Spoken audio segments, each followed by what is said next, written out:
ఎటువంటి కారణం లేకుండా మిమ్మల్ని ద్వేషించే వ్యక్తులతో వ్యవహరించడం గురించి ఇక్కడ కొన్ని విషయాలను గురించి తెలుసుకుందాం. Be yourself. మీతో మీరే ఉండండి. మిమ్మల్ని మీరు అంచనా వేయడానికి ద్వేషించే వారి విమర్శలను మీరు ఉపయోగించుకోవచ్చు, కానీ అది మిమ్మల్ని మీరుగా ఉండకుండా ఆపకూడదు. బదులుగా మీరు విజయవంతం కావడానికి వారి ప్రతికూల ప్రతిస్పందనలను విజయానికి ఉపయోగించుకోవచ్చు. Don't play the hate game. ఇతరులు మిమ్మల్ని ద్వేషించారని మీరు వారిని ద్వేషించకండి. ఇతరులను ద్వేషించడం వ్యక్తిగత నిర్ణయం. మీరు ఇతరులను మరింత అంగీకరించడానికి ప్రయత్నించండి మరియు మంచి వ్యక్తిగా మారడంపై దృష్టి పెట్టండి.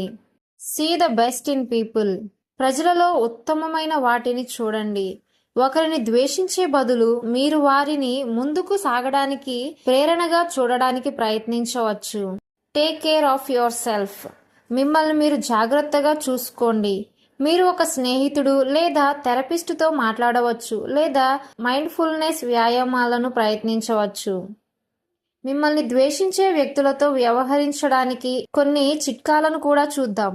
సానుకూలంగా ఉండండి మరియు ఆత్మవిశ్వాసాన్ని కొనసాగించుకోండి.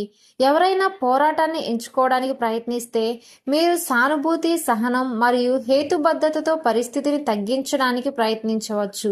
అంటే గొడవలు జరగకుండా మీరు స్నేహబద్ధంగా ఉండడానికి ప్రయత్నించాలి.